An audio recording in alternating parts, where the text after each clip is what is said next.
윤 전 대통령의 계엄 선포가 불법이란 근거 중 하나가 졸속으로 진행된 국무회의입니다.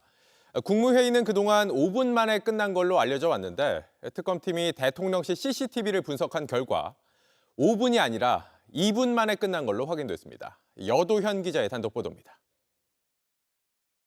비상계엄이 해제된 뒤 행정안전부에서 만든 비상계엄 선포 국무회의록입니다. 강희구 전 대통령실 부속실장이 초안을 작성했습니다. 문건엔 12월 3일 계엄 선포 직전 밤 10시 17분에 시작한 국무회의가 밤 10시 22분에 끝나 모두 5분 동안 진행됐다고 적혀 있습니다. 강 전 실장은 처음엔 40분 동안 회의가 진행된 것처럼 적었다가 5분으로 정정해 논란이 됐습니다. 그런데 JTBC 취재 결과 내란 특검은 이마저도 거짓으로 판단했습니다. 특검은 국무회의가 열렸던 대통령실 5층 CCTV 영상을 확보해 초단위로 정밀 분석했습니다. 분석 결과 국무회의 의결 정족수인 11명이 채워진 시각은 밤 10시 16분, 윤 전 대통령이 계엄 선포 방송을 하기 위해 회의실을 나온 시각은 밤 10시 18분으로 확인됐습니다. 특검은 이를 토대로 실제 국무회의 시간은 2분에 불과했던 것으로 결론 내렸습니다. 따라서 국무위원들의 심의가 제대로 이뤄질 수 없었고 윤 전 대통령이 일방적으로 비상계엄을 통보했다는 게 특검의 판단입니다. 충분한 논의가 있었다던 이상민 전 행정안전부 장관의 진술과는 정면으로 배치됩니다. 이번 국무회의처럼 실질적으로 국무위원들끼리 열띤 토론이나 의사전달이 있었던 것은 처음이었고요. 특검은 윤 전 대통령이 국무위원의 심의 권한을 침해했다며 직권남용 혐의를 적용했습니다. 내일 윤 전 대통령에 대한 구속심사에서 2분짜리 국무회의가 찍힌 CCTV 영상을 혐의 입증을 위한 결정적 단서로 제시할 예정입니다. JTBC 여도현입니다. 특검팀은 윤 전 대통령을 구속해야 하는 이유로 증거인멸, 그러니까 계엄 가담자들이 말을 바꾸도록 회유할 수 있다는 걸 내세우고 있습니다.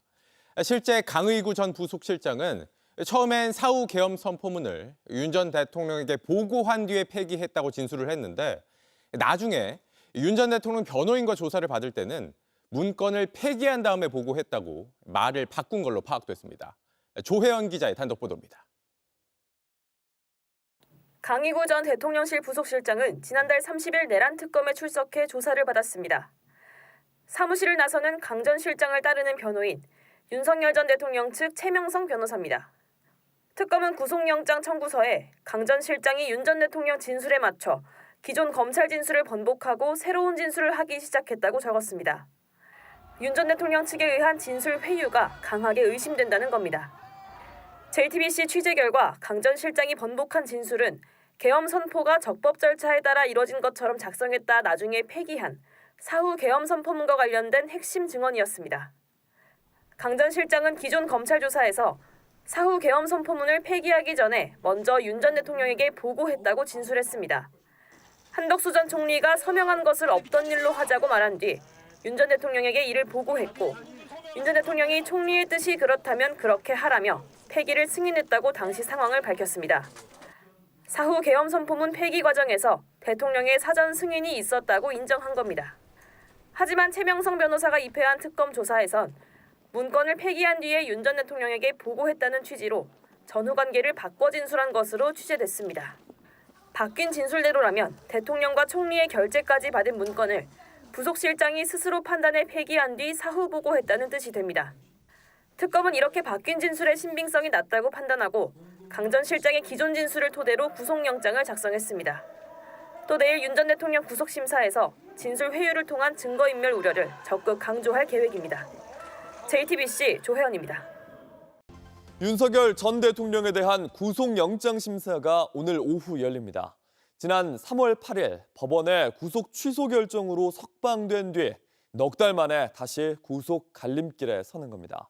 윤 전 대통령도 직접 출석할 예정입니다. 법원 주변은 오늘도 윤 전 대통령 지지자들이 많이 몰릴 걸로 보이는데 경찰은 폭력 행위에는 무관용 원칙으로 엄정 대처하겠다고 밝혔습니다. 송지혜 기자입니다. 서울중앙지법은 오늘 오후 2시 15분 직권남용 권리행사 방해 등 혐의를 받는 윤 전 대통령을 상대로 구속영장 심사를 엽니다. 내란 특검팀은 66쪽 분량의 구속영장 청구서를 통해 구속의 필요성을 밝혔습니다. 영장 청구서에 적힌 범죄 사실만 5개, 적용된 혐의는 8개로 밤늦게까지 공방이 이어질 가능성이 있습니다. 특히 최근 소환됐던 핵심 관계자들 중에 진술을 뒤집은 인물들이 있었는데 특검팀은 윤 전 대통령의 증거인멸 우려가 있다며 이 부분을 특히 강조할 걸로 예상됩니다. 윤 전 대통령도 심사에 출석하는데 직접 변론에 나설 수도 있습니다. 지난 1월 공수처에서 구속영장을 청구했을 때도 윤 전 대통령은 45분간 직접 발언을 했습니다. 윤 전 대통령은 구속영장 심사가 끝나면 서울구치소에서 대기할 것으로 보입니다.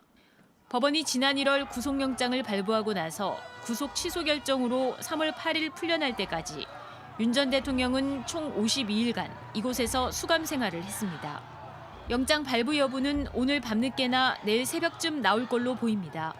경찰은 법원 근처에서 열리는 윤 전 대통령 구속 찬반 집회에 대비해 30여 개 부대 2천여 명을 투입할 계획입니다.